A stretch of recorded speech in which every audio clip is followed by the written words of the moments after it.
I stood by Stanley from nothing to success. It took 13 full years. Everyone said I had finally made it. Until I accidentally saw a message on his phone. If it weren't for you all pressuring me to get married, I would have broken up with Jessica a long time ago. That night, I left with my suitcase. No hesitation. 3 months after the breakup, Stanley lost his mind.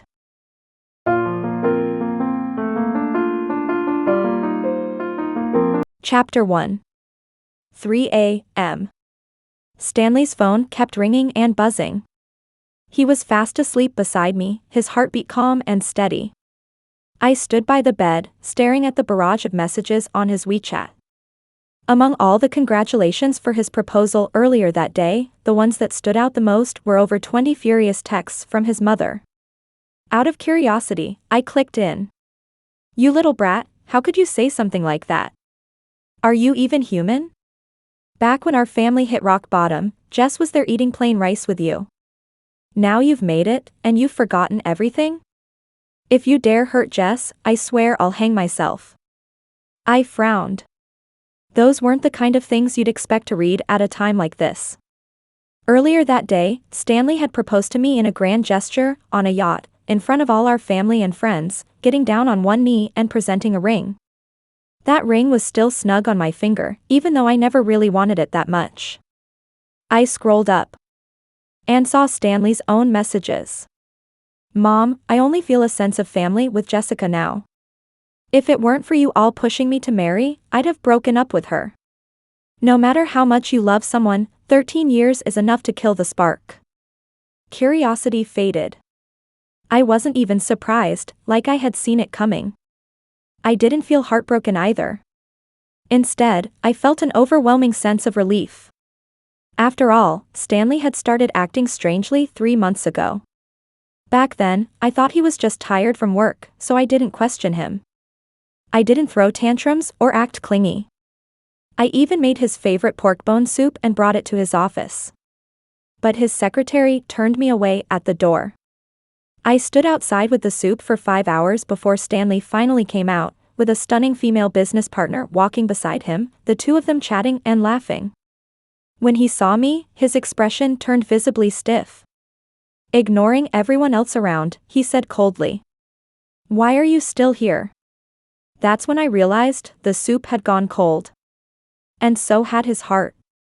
It was also that day that I received photos of him and his secretary entering and leaving a hotel together. The man who once pointed at a diamond ring through a store window in his early 20s and swore he'd marry me. Cheated. Emotionally froze me out. And finally said aloud that he'd wanted to break up for a long time. Stanley had made it. And the woman who walked with him all the way to the top became the burden he couldn't wait to shed. 13 years. Even the most precious things can fade over time, lose their shine. People are no exception. When I was with him, I was 21, young and vibrant. Now I'm 34. How could I possibly compare to the women around him, beautiful, youthful, untouched? And Stanley? He's 32. Successful. Accomplished. A rising star. Right at the peak of his desirability. My presence had become an invisible wall, keeping him from pursuing someone better. Thankfully, Stanley had always been a heavy sleeper. He took melatonin regularly, and as long as I didn't make a lot of noise, he wouldn't wake. It took me half an hour to pack my things. Still, I accidentally woke him. That wasn't my intention. When our eyes met, his still bleary from sleep, I spoke. "Did I wake you?" He looked annoyed. That kind of irritation, that flicker of disdain in his eyes? He never had that in the first 5 years we were together. But lately, it had become routine. Watching someone's love fade away, slowly, is like living with a chronic illness. The pain isn't sharp, but it's constant. And eventually, it ends. Tonight, I chose to be the one to end it. It's the middle of the night. "What are you doing?" Stanley rubbed his temples, eyes downcast, like he couldn't even bear to look at me. "If you're not sleepy, go outside." "I'm sorry." My voice was calm, composed. Under his half-awake gaze, I slipped the ring off my finger. The one he'd just put on 6 hours ago. I saw your messages with your mom, I said. Accidentally was a lie. But saw them, that was true. Stanley didn't flinch. No guilt. No panic. Just a calm, indifferent reply. So? Let's break up. It was exactly what I meant. Stanley chuckled. Of course he did. For 13 years, I had taken care of him like a devoted wife, even without the title. He had undergone a major surgery as a child, his health was always fragile. So I learned how to cook, how to nourish his body. In the early years of his business, he was always drinking at social events. He couldn't handle much alcohol, so I stepped in, drinking on his behalf. As he traveled the world for work, I stayed behind, always at home, always waiting. Maybe even Stanley thought I was desperate to marry him. But the truth is, I never cared about marriage. I just wanted him to be well. Even if that meant I wasn't by his side. If you say that, I'll take it seriously. I mean it. He turned on the lamp beside the bed. His expression grew stern. Let's be clear, this isn't me breaking up with you. You're the one ending it. He didn't want to be the villain, the heartless man who wasted a woman's best years. I understood. Of course. In that moment, I caught a flicker of relief on his face. What a fool. If it's what he wants, I'd give anything to make it happen. And breaking up. That's the easiest thing I've ever done for him. Chapter 2. The first 5 years I spent with Stanley were hard. We struggled together. He worked himself to the bone to pay off debt. I looked after his seriously ill mother, lowered my voice to beg debt collectors for more time. The next 5 years, after he graduated and started his own business, were no easier. He was always exhausted, out from morning till night. When he came home, he carried the scent of perfume and lipstick on his clothes. I never questioned any of it. I just focused on being his support. And to his credit, he always kept his distance from other women. There was never anything beyond work. 10 years. Unchanging. But lately, he'd changed. He didn't care like he used to. He forgot anniversaries. The deliberate coldness, it had to be a sign. A prelude to a breakup. I was too stupid not to see it sooner. If I had, I would have ended things quickly. No drama. I would have let him go, and freed myself, too. Stanley didn't call me until 3 days later. I was in the middle of teaching a class when his name popped up on the screen. I didn't even think, I declined the call. It was the first time in 13 years I'd ever hung up on him. Then came a WeChat message. Stanley, pick up. That kind of tone, like it was his right. He really was a little spoiled. I replied, in class. Stanley, Mom found out about the breakup. She doesn't believe it was you who ended it. I answered briefly, I'll explain. Then I put the phone face down and focused on teaching. Which meant I missed his last message. She's already on her way. She wants to hear it from you directly. When does your class end? I'll pick you up. After my last class, I stepped out of the classroom. Someone followed me from behind. Jesse. It was Larry, one of my students. He jogged to catch up with me, his youthful face still soft with boyish charm. I liked his face. Especially his eyes. Just looking at them made my mood lift a little. I heard from my mom you're getting married? Not exactly what I wanted to hear. I shook my head. It didn't happen. We broke up. Broke up? Larry looked only mildly surprised, just for a second, then let out a quiet sigh. You've been together for over a decade. How do you just suddenly break up? His expression darkened. Was it because of? No. I cut him off after checking the time. Don't overthink it. It was mutual. Peaceful. 13 years. 4,745 days. A number so big, it's hard to call anything about it peaceful. I met Stanley when I was 21. He was 19. His family had just gone bankrupt, leaving him with millions in debt. He was forced to take tutoring jobs to survive. By chance, we were assigned to co-tutor the same student. He taught math. I taught English. When the student's parents introduced us, Stanley still looked like a boy. Fresh-faced, stiff with pride, heavy with the weight of his family's collapse. When I shook his hand, the tips of his ears turned red. Later, I was the one who offered him higher-paying tutoring gigs. Sometimes I even handed him my own earnings to help pay off his debt. When the loan sharks found him and beat him up, I took him to the hospital. Stayed by his side the whole night, never slept. When he woke up, his face was pale. He looked at me and asked, "Why are you so good to me?" I was momentarily speechless, unsure how to bridge the gap between us. So I blurted out, "Because I like you." But when I said it, I wasn't even looking at his face. Once we got together, I did everything I could to treat him well. When he needed money, I took on multiple jobs and paid off debts with him. During the hardest times, we shared a single packet of instant noodles, a single piece of bread. Later, after he became successful, after the debts were cleared, he moved me into a big house and did his best to repay me. He promised he would marry me. But I forgot. Some people can share the hard times, but not the good ones. Stanley rose to success. And I stayed right where I was. Deep down, I knew I should have let go long ago. I had only been waiting for the right moment.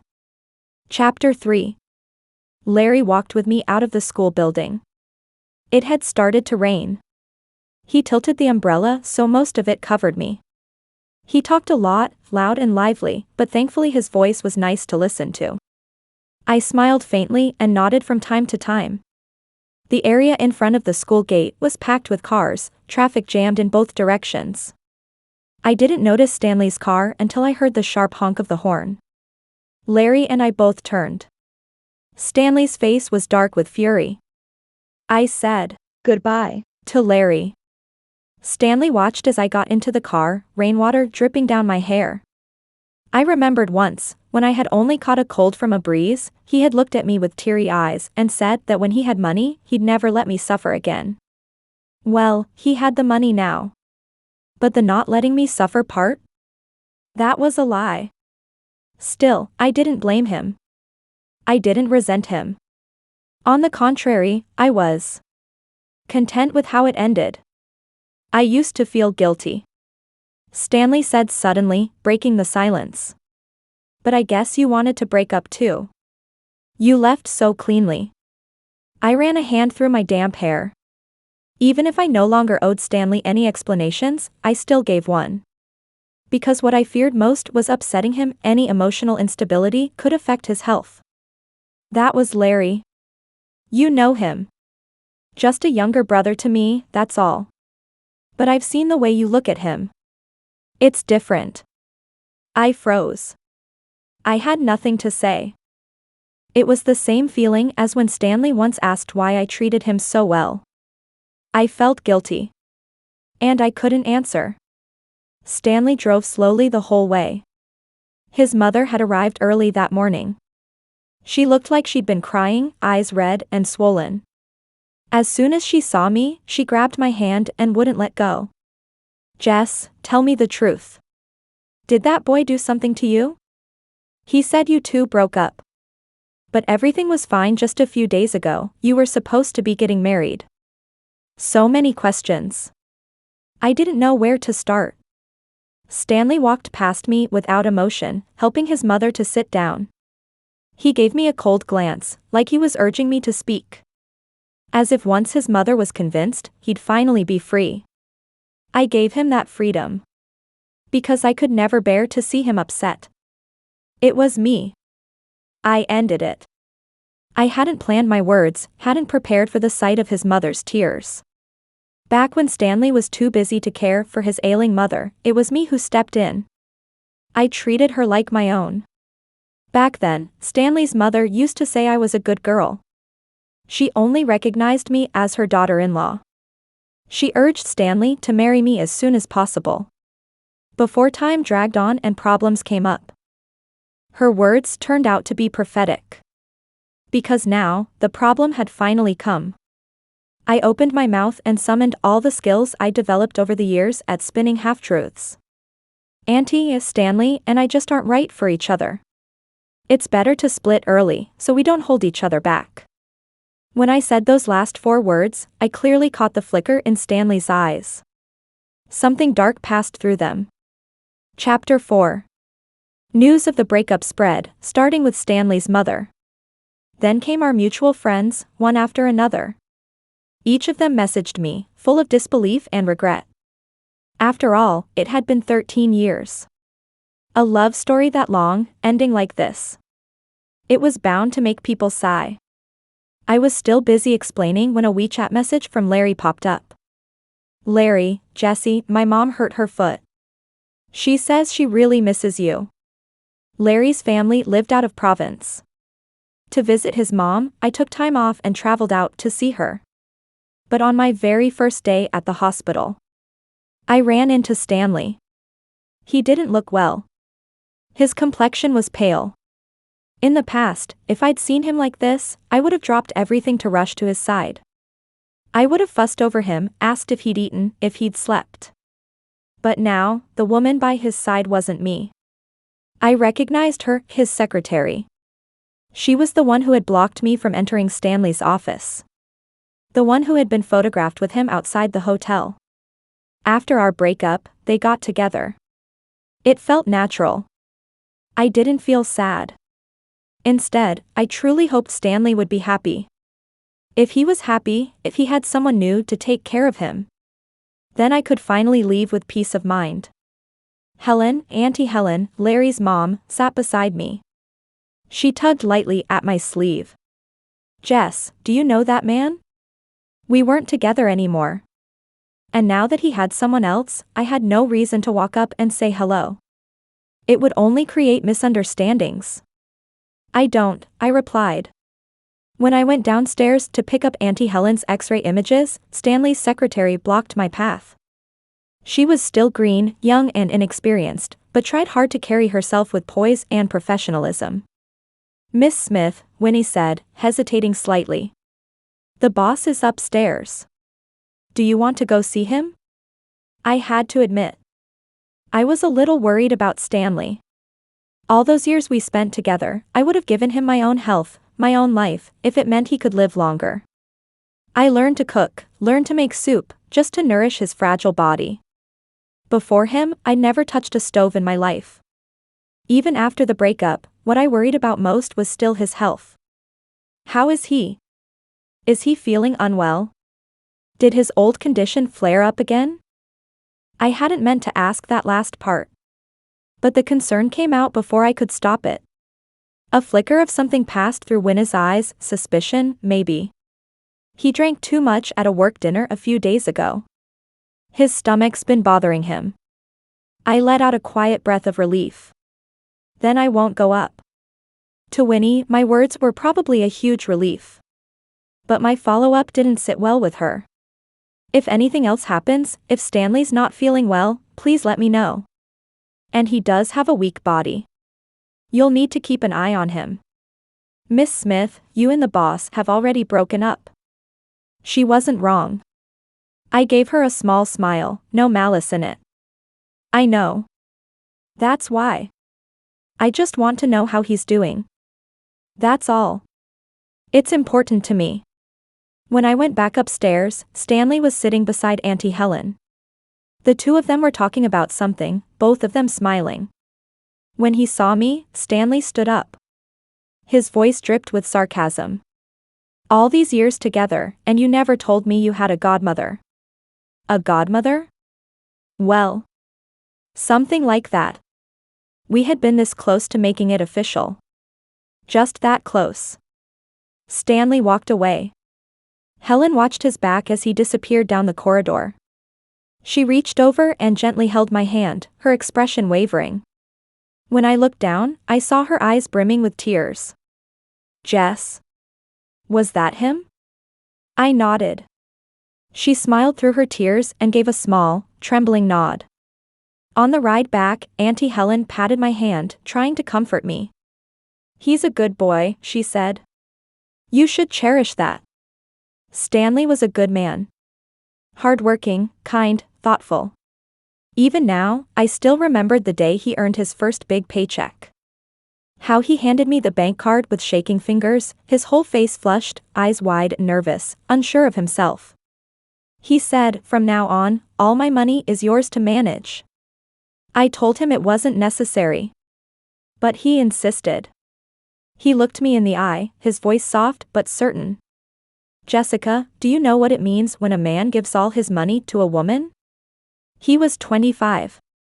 I was 27. He wanted to propose. I knew. Of course I knew. But by then, I had already taken another man's money. I couldn't take Stanley's too. Chapter 5. I stayed with Auntie Helen for half a month, looking after her sprained foot. She gave me orders in the kitchen and complimented me on how much my cooking had improved. It's not like when you were little, she teased. Back then, you couldn't even slice an orange without cutting yourself. I bit into a tangy orange wedge and said with a smile. I did that on purpose. She laughed, smacked my arm, and called me sneaky. Then she softened and said, "You've really changed. You could open a restaurant with these skills." My mouth moved faster than my mind. Doesn't matter how good I got. I learned too late. The room went quiet. I saw her quickly turn away to wipe her eyes. It was my fault. I'd made her cry again. That was why we hadn't seen each other much over the years. Because whenever we did gather, someone was always missing. And when people are missing, the memories creep back. And memories always come with regret.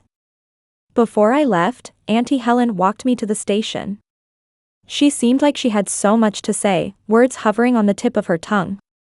But in the end, all she managed was, "Get married soon, all right?" I let out a laugh. "Auntie Helen, you forgot, I am married. But my husband was a bastard. All these years, he never once came back to see me. When he left, he'd promised it would only be for a short while. But after that, he disappeared. I called him so many times. Wrote him so many letters. Yelled at him in my dreams more times than I could count. But no matter how loud I got, this time, he didn't answer. He just didn't care anymore." Stanley, on the other hand, worried I wouldn't be able to support myself after the breakup. He set aside a portion of his assets for me. I stared at that long string of digits in disbelief. Somehow, without me realizing, he had become this successful. But I wouldn't take a cent of it. "I don't have the right to take your money," I told him. "We never got married. You still have to pay for those corrective surgeries, and your work expenses aren't cheap. You should keep it." I paused, remembering the day I left. "There are still a few of my things at your place. Let me know when I can come get them." I wanted a clean break. A dignified ending to 13 years of love. Stanley suddenly let out a laugh. I didn't know what he was laughing at. But I noticed something strange in his expression. His face was pale in an odd way, and the laugh didn't carry the ease of someone finally shaking off a burden. It didn't sound like relief. "What was the point of telling Winnie those things?" he asked. "We already broke up, why do you still care if I get sick or not?" His voice dropped a little. "Jessica, I told you. If you wanted to get married, I'd have married you. All you had to do was say the word. I didn't want to." Maybe it was Auntie Helen's words that finally made me realize. I'd been holding Stanley back. I never actually wanted to marry you. Afraid he wouldn't believe me. I added, "I'm serious. You don't need to feel guilty. This isn't your fault. It's mine." Stanley opened his mouth but said nothing. He looked caught off guard. Then, half like he was trying to keep me, half like he was just testing the waters, he asked. Is this because you don't believe in marriage? If you'd just told me that earlier, maybe we wouldn't have needed to break up. I'm not against marriage. On the contrary, I had always longed for it. Back then, I'd counted down the days until I turned 20 and could legally marry. Every single day felt endless. But what I didn't realize was, everything after 20 would be even harder to get through. Wynn is actually a good person, I said gently, standing up. I can see it. She really likes you. Then I asked, is today a good time to pick up the rest of my things? I didn't notice how tightly Stanley was gripping his glass. His hand was tense, knuckles white, he looked like he might shatter it in his palm. He stared at me for a long time. Finally, he forced out 2 words. Go ahead. It didn't take much. All my things fit into a single bag. When I walked back out, Stanley was still sitting in the living room. He held something in his hand. I didn't look too closely. I stood in the home we'd shared for so many years, and said, goodbye, to the man I'd loved for 13. Stanley just sat there, expressionless. Sunlight streamed through the windows. Too bright for a moment like this. I won't be coming back, I said. I set down the house key and turned to leave. One last glance. I remembered when we first moved in, how excited Stanley had been to show me the terrace garden. This had been the first home he bought. It had carried his earliest promises, his purest love. We had never officially been husband and wife. But in all the ways that mattered, we were more than that. Now, it was really time to go. What I couldn't let go of was the memory of what we used to be. Not Stanley himself. Clink. A soft, sharp sound. The ring had landed on the glass coffee table. Stanley's face was unreadable as he stepped forward and grabbed the strap of my bag. You're really just going to walk out like this? His voice was low. We've been together 13 years. In all this time we've been apart, have you even thought about me once? He looked genuinely confused. I suppose it made sense. I wasn't young anymore. I wasn't as pretty as the women he was surrounded with now. By all logic, I should have been the one crying, the one regretting everything. But I wasn't. My calmness threw him off. And maybe that's what made him so uncomfortable. That had to be it. Men, in love, are often the competitive ones. They treat a woman's tears like trophies. They expect softness, regret, emotional breakdowns. But the moment things spiral beyond their control, they panic, like a dog losing its toy, barking in distress. I had hoped Stanley wasn't that kind of man. But right now, he was no different. He looked right at me, still waiting for an answer. I shook my head. Then I gave him the words that shattered the last of his pride. Weren't you the one who said you'd been wanting to break up with me for a long time? There was a moment, just one, when I really did consider letting go of the past and marrying him. But that fleeting thought, he was the one who killed it. As I turned to leave, my fingers brushed against the corner of my eye. Only then did I realize, this breakup hurt more than I expected. Chapter 6. Stanley got sick. Seriously sick. His mother came to me, swallowing her pride, begging in a hushed voice for me to visit him. And despite everything, the moment his health was involved, I just couldn't stay indifferent. Larry stood beside me, brows furrowed just like mine. Jesse, let me come with you, he offered. I wanted to refuse. But Larry was unusually persistent. His expression was familiar, one I'd seen before. Jesse, I need to go. Let me go. I couldn't argue with him. So I nodded. On the way, Stanley's mother cried beside me, her voice breaking with every word. Stanley's always been weak, he had a major surgery when he was little. He only started getting better after he met you. And now it's happening again. She wept. But she didn't know. I was even more terrified than she was. There was no one else in this world more afraid of Stanley getting sick than me. In the passenger seat, Larry's expression grew darker and more serious. He wasn't a child anymore. Not the same little boy who used to fight with me over grapes in the backyard.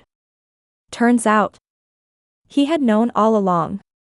Stanley's condition had stabilized by the time we got to the hospital. But the doctors said recovery would take a long time.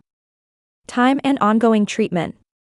In front of us, one of the doctors was about to say something when Stanley's mother interrupted him, wiping her tears. "Jess," she said. "Could you go pick up the medicine and bring it to Stanley's room? He'll need it when he wakes up." I understood. She wanted to keep me out of that conversation. But she didn't need to do that. Stanley had undergone a heart transplant as a child. And that heart, it had belonged to Larry's brother, Ken. I sat at his bedside. Time seemed to stop. I didn't know if I was looking at Stanley as he was now. Or at some younger version of him. Or maybe I was seeing Ken. Leaning in close to Stanley, I could feel it, his heart, still beating steadily beneath my ear. That heartbeat was real. When we were together, I often curled up on his chest, pressing myself to that one spot. Greedy for every breath, every pulse, every trace of Ken that might still exist inside him.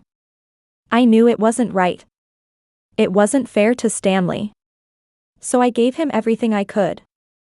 I stuck by him through the worst, spent every cent I had to support his business, endured everything for his sake. Every single request, I said yes to, including the breakup. Because from the start, all I really wanted was to be close to him. Or maybe, to be close to the heart that once belonged to Ken. But now Stanley was sick again. And this time, his body was rejecting that heart. A serious immune response. I stayed by his side, my ear pressed close to his chest. So close I thought I could hear Ken's voice again. And I saw it. That memory, so vivid it hurt. The three of us, just teenagers, in the backyard of Ken's house. Ken up on the arbor, picking grapes, his hand tugging on the vine. The purple fruit swayed back and forth, sunlight flashing through the leaves, flickering in bursts. Slowly, the faces in the memory started to blur. I hadn't seen Ken for so long. So long that I was starting to forget him. My last memory of him was the day he graduated from the police academy. His shoulder epaulets were bright and shining. But after they were soaked in blood, that memory turned into a nightmare. That day was just 3 days before my 20th birthday. We had made plans. 3 days later, we'd get our marriage license. I was always impatient, I couldn't even wait one extra day. Ken, on the other hand, was slow and steady. He always said, "I'm not going anywhere. I'll be right here." But he lied. He left. He never looked back. And I wanted to run too, but there was nowhere to go. So I stayed. I stayed with his heart. Like a ghost haunting something no longer hers. I wiped the tears from my eyes. When I opened them again, I saw Stanley's face. For years, I had wished it was all just a nightmare. But every time I woke up, it was always Stanley. He was the one who pulled me back to reality. "You're crying for me?" Stanley asked, a little surprised. Then, rarely, his voice softened. "Don't worry. The heart inside me came from a good person. I'll be fine." A good person. Ken gave his life, gave his heart. And all the world gave him in return was that phrase, a good person. No name. No legacy. Just a footnote that time would eventually erase. It made me angry. But then I realized, no one is obligated to live inside a nightmare forever, like I did. I had no right to demand that of anyone. Not even Stanley. Not even Ken. This isn't what Ken would have wanted. Becoming a police officer had been his dream. Donating his heart that had been his own decision, too. I should respect that. Accept it. But I can't forget him. If I forget, who will remember him? I didn't answer. I just pressed the nurse call button. As I stood to leave, Stanley's voice came quickly, his sickly face etched with panic. Jessica, I don't want to break up. Let's just pretend nothing happened. I never proposed, I never said those things to my mom, and you never saw any of it. Please? He sounded pitiful. So pitiful it almost made me waver. But I knew better. Pity wasn't love. I sniffled, holding back the tears welling in my eyes. I could pretend I didn't see it. But could you? Stanley was a good man. Too good. Too good for me to keep lying to him. If someone had to be the prisoner in this story, it should be me. Why drag him down, too? He froze. His face was helpless and confused. Then, like it took all his strength, he finally asked. So all these years, you only treated me that well because of this heart? No. It was a cruel question. No answer would satisfy him. I cared about you. That was real. And yes, loving that heart was real too. Chapter 7. If Stanley really wanted answers, all he had to do was follow the thread from Aunt Helen. She had 2 sons.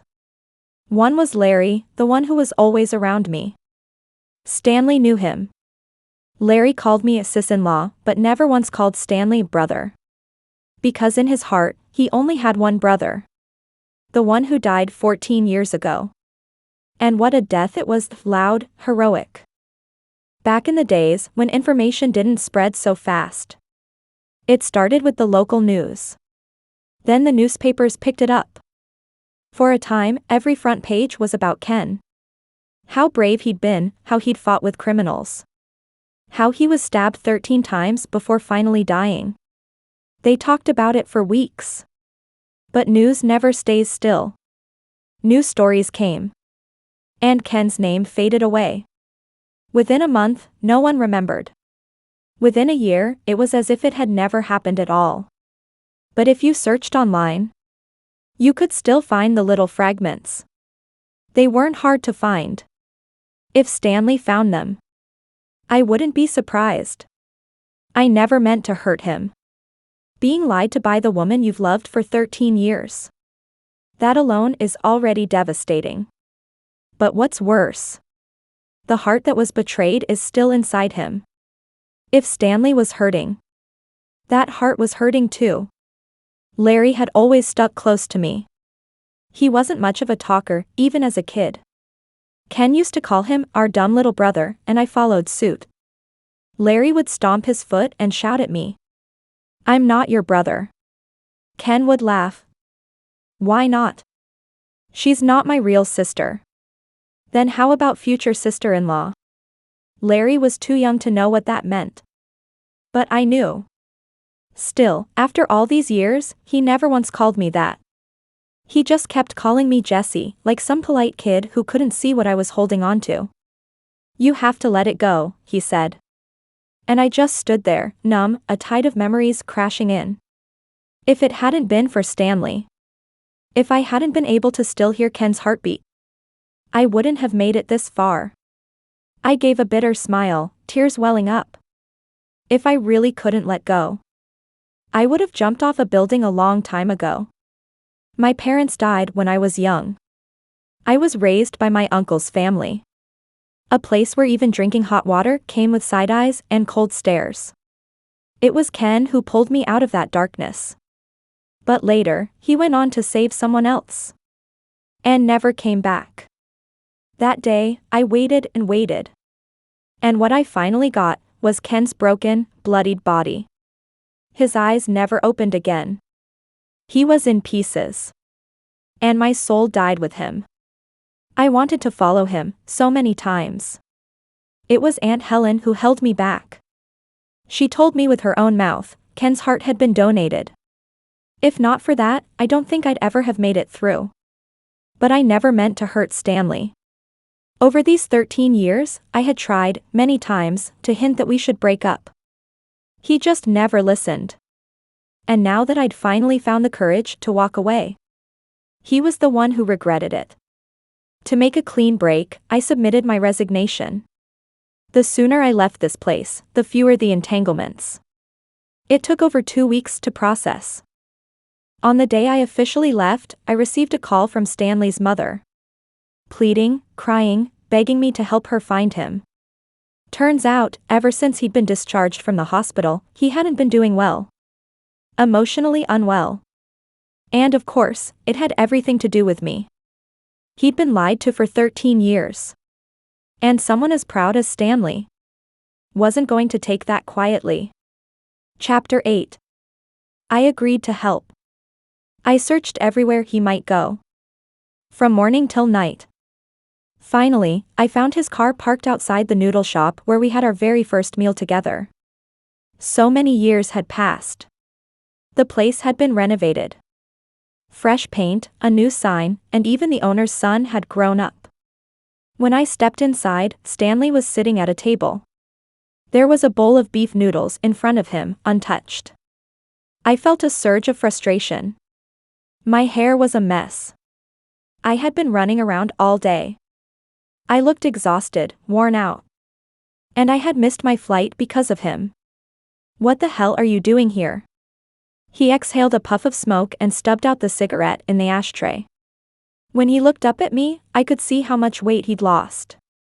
His face hollow, eyes sunken. He hadn't even shaved. Stanley, who always cared so much about appearances, was wearing a wrinkled shirt. Seeing him like this, it did something to me. But not because of love. Any scraps of love I had left for him were long gone. Destroyed by his hot and cold moods, and his wandering heart. What are you doing here? Stanley asked, voice hoarse, almost manic.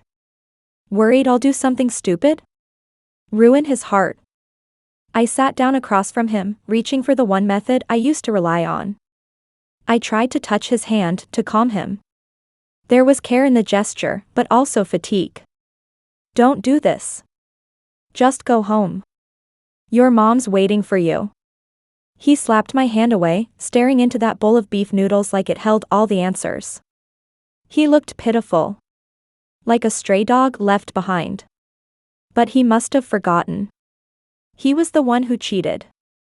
The one who wanted to leave first. And now, just because he found out the heart inside him once belonged to Ken, he falls apart? That's almost laughable. I lied to him. Yes. But he also let his heart drift away from me a long time ago. I used to think this kind of breakup, quiet, clean, would be the best for both of us. You've got other women now, don't you? I said. Why act so heartbroken? Is this really about love? Or is it just your ego? He didn't answer.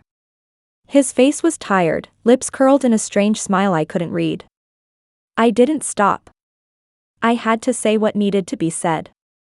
Even if it hurt both of us. You're not heartbroken. You're just upset that I never really loved you. That's what this is. I said all of that. And Stanley. He didn't hear a word. He only asked. That time you brought me here. Treated me to a bowl of noodles, was that also because of this heart? Do you want the truth? The truth always hurts. Stanley stayed silent. But I didn't feel the need to spare him. At the beginning, I approached you because I knew you were struggling. I just wanted to help. You were afraid I'd die from it, and the heart would die too? Yes. There was no point lying to him anymore. Everything I did was for the sake of keeping the traces of Ken alive. Stanley frowned with a small, bitter smile. And then, his eyes turned red. Tears, just barely hanging on. Not even a little bit of love? He asked hoarsely. Not even a little. In that moment, flashes of all the times he ignored me came rushing back. All those nights I waited alone in that empty apartment while he was probably in his secretary's bed. I shook my head. And in doing so, shattered the last bit of hope he had. I walked out of the noodle shop. But I didn't go far. Across the street, I saw him through the glass. Stanley, finishing the cold bowl of beef noodles. His face was no longer the youthful one I remembered. It had hardened. But somehow, I could still see the boy from that winter night. The one chewing on a piece of cold bread. I'd walked up to him, gently patted his shoulder. "You think that's enough to fill you up?" He looked startled, confused. Nodded. Then shook his head. I didn't ask for permission, just dragged him into this noodle shop. Ordered the house special, beef noodles. He ate carefully, almost too politely. Like he had never been on the receiving end of kindness before. Every couple bites, he'd glance at me. Only after finishing did he finally ask, "Why'd you treat me?" Whether he believed me or not. I knew the truth. Back then, it was just compassion. After that bowl of noodles, Stanley stumbled back to his car. But he didn't drive off. He just sat there under the moonlight, staring out. I saw it. The tear that slid quietly down his cheek. Chapter 9. 1 month into my new life, it was Ken's death anniversary. I went to visit his grave, bringing fresh flowers, vibrant and beautiful. The photo on the tombstone had faded with time. His features slowly blurring. But he was still smiling. You could tell. I sat there for a long time, speaking to him. But no one answered. Even when I cried. Ken wasn't there anymore to awkwardly wipe away my tears. The sun began to set, heating up my skin. The tears dried with the fading light. Everything blurred. And in that blur, I saw him again. The last time. He was heading out on a mission. In a rush. He'd promised we'd have dinner that night. But then he got a phone call. And just like that, he was gone. I pouted, held onto his sleeve. Didn't want to let him go. He tried to comfort me, gentle but tense, clearly anxious. Called me out Jess. Told me to wait for him. That he'd come back and make it up to me. I was angry, stubborn. I snapped, "If you leave now, I'll never speak to you again." It was just a childish threat. But it came true. After that, no matter how loud I cried. How many times I called his name in front of his lifeless body. He never answered. The doctor said it wasn't the knife wounds that killed him. None were fatal. Ken died from blood loss. And in his final moment, he was murmuring. Weddings in 2 days. Getting married. He knew I was still waiting. And he knew. He had broken his promise. But I no longer blamed him. I no longer blamed anyone. As I walked out of the cemetery, my phone rang again. It was Stanley's mother. This time, I didn't answer. Then came a text. "Jess, Auntie just wants to chat for a bit." Her voice over the phone wasn't tearful anymore. She sounded calm, hopeful, even her tone trembling slightly from excitement. "Jess, I really thought. After you and Stanley broke up, you'd never take my calls again." I hadn't even recovered from the grief. Wiping my tears away, I managed a smile. "Of course not, Auntie. I'm glad." She sighed, then continued. "Even if you two are no longer together, I still think of you as a daughter. It's just such a shame. I probably won't get to see you again." She was right. I wasn't going back. I couldn't say anything comforting. So I simply said, "Please take care of your health." "My health isn't important." Her voice paused, like she was weighing her words. Thinking hard about what to say. And then she swallowed them. But I knew what she wanted to say. Stanley's mental state had been deteriorating. He had been admitted to a psychiatric hospital. I'd heard through mutual friends. But there was nothing I could do. I didn't want to see him again. And he probably didn't want to see me either. Thankfully, his mother didn't bring it up. She kept the conversation light, casually reminiscing about the times I cared for her. The sun dipped behind the hills. The last rays of twilight slipped away. My chest suddenly felt hollow. As if Ken had finally, truly, left me. Then came a gentle laugh on the other end of the line. "You're a good girl, Jess. It's Stanley who wasn't good enough for you." "Auntie, that's not true." "How is it not?" She cut me off. "You probably don't know, do you? Back then, he had heart disease. Needed surgery. We were going through tough times. After he made it in life, he insisted on visiting the donor's family to thank them. He used to say, 'This life was borrowed. And being with you was the greatest blessing he ever had.'" My ears went numb. My heart too. As if it had skipped a beat. "I'm sorry. Auntie, did you say he visited the donor's family?" "Yes," she said matter-of-factly. "The hospital usually keeps that confidential."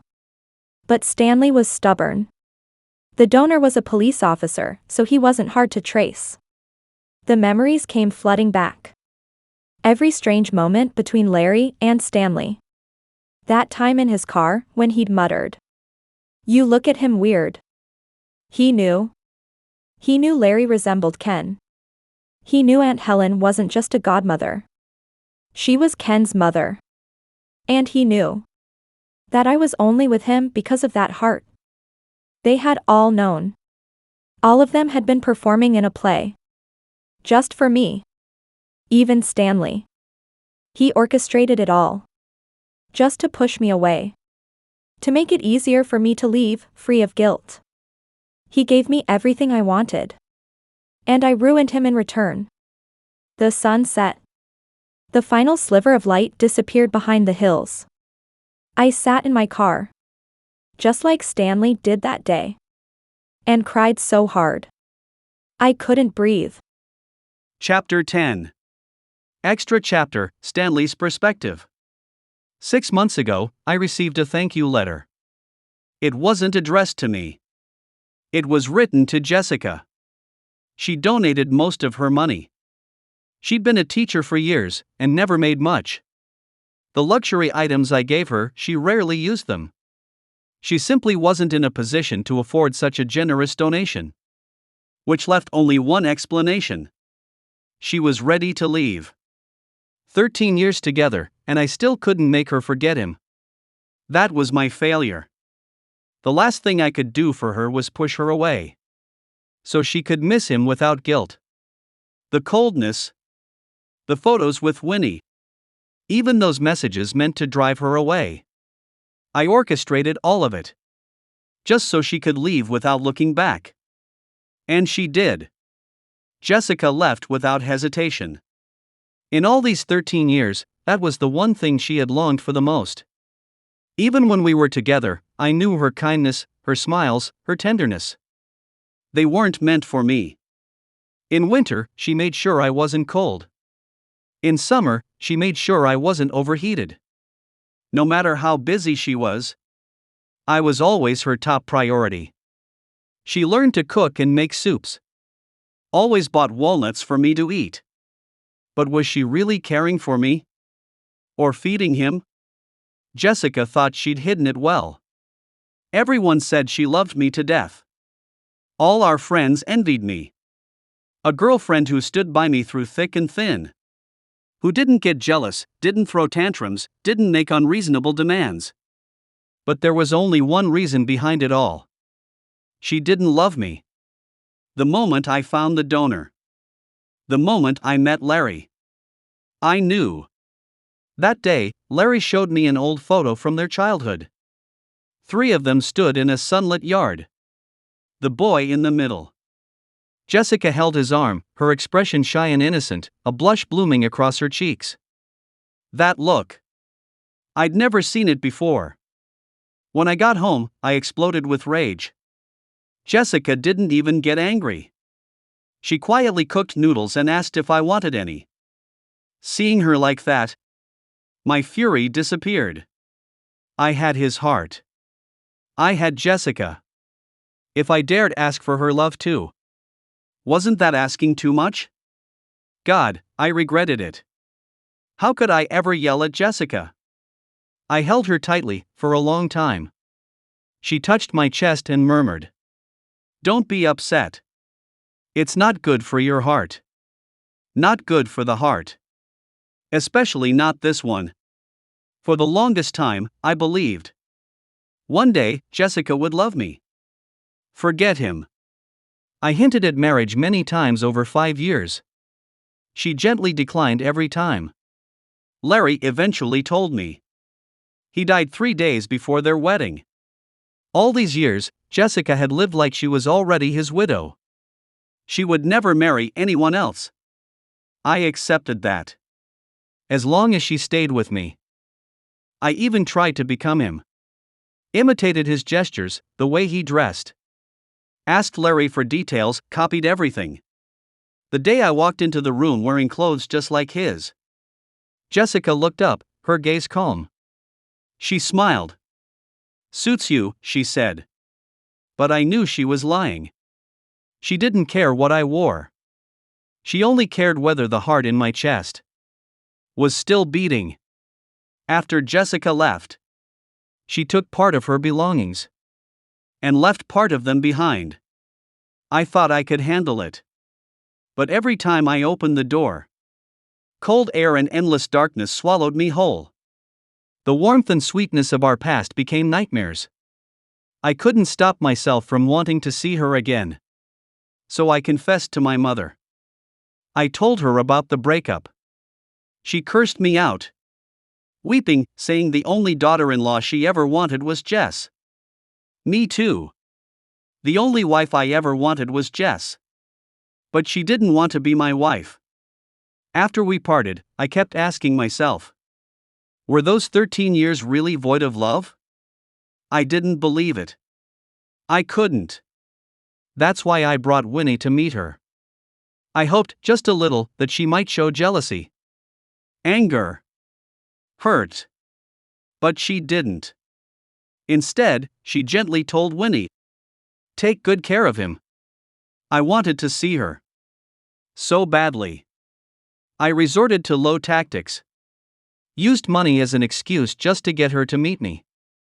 I couldn't accept a life without her. I humbled myself to the point of begging. I regretted pushing her away. But then she told me, in her own words, she never wanted to marry me. Even her kindness, she said, was because of the heart. I accepted it. But it didn't mean it didn't hurt. My health began to spiral. The therapist tried everything. But 3 months after the breakup, I was admitted to the hospital. Lately, my thoughts have been scattered, fading in and out. I keep remembering the first time I met Jessica. How she took me out for Noodles. How she cared for my life. How she looked after my mother. How she told me she liked me. Those memories, they feel like dreams. A few days ago, my mother told me Jessica's doing well. She's with Aunt Helen now. If she's doing well, then everything I've done was worth it. Time for more medication. Bitter as hell. But today, at least, I'm allowed to go outside. The nurse said the sunshine's been nice lately. I sat on a bench, eyes a bit unfocused. A breeze blew through the distance, carrying soft white catkins through the air. And in the wind, I saw her. A woman. Standing there with red-rimmed eyes. Looking at me.